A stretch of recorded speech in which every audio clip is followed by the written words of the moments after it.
On days when sadness settles over you like an uninvited fog, the mind becomes both a battlefield and a refuge. It is on such days that philosophy stops being something we merely read in dusty books and becomes something to lean on, as if the words of the wise were walking beside us, whispering reminders that this moment, too, is part of the human story. The philosopher's toolkit for sad days is not a box filled with complicated theories or grand words that require endless study. It is a small collection of ways to see, think, and breathe that help you endure the weight you feel pressing down. Sadness is not a flaw.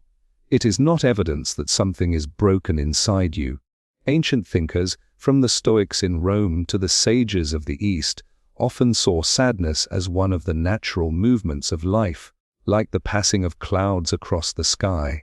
Marcus Aurelius, writing in his private journal during the weight of war and political unrest, reminded himself that no event, however painful, has the power to dictate the state of your inner being unless you give it permission. He taught himself to observe feelings like an impartial spectator, aware of their presence but not enslaved by them. This is the first tool in the kit, the ability to notice your sadness without becoming your sadness. Imagine you are holding a glass of water. If you grip it tightly for hours, your hand will ache, your fingers will cramp, and the weight will feel unbearable. But if you simply set it down for a while, the water remains, but you no longer strain under it.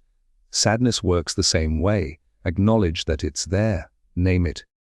Let yourself sit with it briefly, but know you can also set it down for moments and return to it later with a calmer mind. The second tool is perspective, the gentle widening of your vision beyond the narrow space sadness creates. When sadness is present, the world shrinks. You see less color, fewer possibilities, and often only the parts of life that match your mood. Philosophers like Seneca and Epictetus reminded their students to lift their gaze to the vastness of the whole. This does not mean ignoring your pain. It means remembering that life is never just one feeling, one season, one day. Somewhere, at this very moment, a bird is taking its first flight, a child is laughing, a river is flowing without pause. Your life is part of that wider tapestry, even if, for now, you can only see your own dark thread. The third tool is language, the words you choose in the quiet conversations you have with yourself. The Buddha spoke of right speech, not only toward others but toward yourself. In sadness, our inner voice can become cruel, repeating judgments like a tired mantra.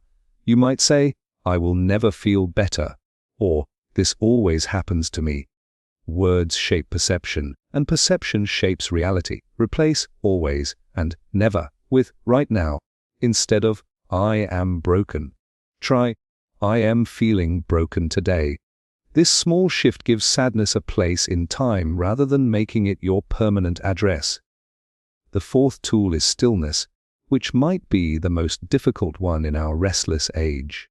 Many of the world's greatest thinkers, from Lao Tzu to Montaigne, retreated into moments of stillness not to escape the world, but to return to it with clearer sight. Stillness is not about doing nothing, it's about doing one thing: breathing, walking slowly, or even drinking tea without distraction. In stillness, sadness is not erased, but it becomes less tangled, less urgent. A quiet mind can see its own suffering without panic. The fifth tool is connection, because no philosopher believed in enduring life entirely alone. Aristotle spoke of friendship as one of the highest goods, a mirror in which we can see ourselves more clearly. When sadness comes, the instinct may be to withdraw completely, but human beings are not meant to heal in isolation. Sometimes connection means speaking openly to a trusted friend. Sometimes it means simply sitting in the same room with someone you care about without forcing conversation. Being with others reminds you that the world is not entirely made of your own thoughts. The sixth tool is gratitude, not the shallow kind that demands you look on the bright side, but a deeper, Slower practice of noticing what still exists alongside your sadness. Marcus Aurelius, even while ill and surrounded by war, began his days by reminding himself of the simple gifts he still had: breath in his lungs, the ability to reason, the presence of others who cared for him. Gratitude in sadness is not denial, it is rebellion. It is the act of insisting that your pain does not erase all good from your life. The seventh tool is acceptance, which is not the same as resignation. The Stoics believed in amor fati, the love of one's fate. This does not mean loving every event in the moment it happens, but trusting that each experience, including the painful ones, is part of the shape of your life's sculpture. Michelangelo once said that a sculpture already exists within the block of marble. The artist only removes what is not needed. Sadness might be one of the chisels that shapes you into something truer, more resilient, more compassionate. The eighth tool is curiosity. This one comes from Socrates, who believed the unexamined life is not worth living. Instead of only asking, "Why is this happening to me?" you can also ask, "What can I learn from this? What is this teaching me about my values, my limits, my strength?" Sadness may not give you answers right away, but asking the right questions keeps you moving toward understanding rather than circling endlessly in despair. The ninth tool is impermanence, a teaching found across both Eastern and Western thought. Heraclitus wrote, "No man ever steps in the same river twice.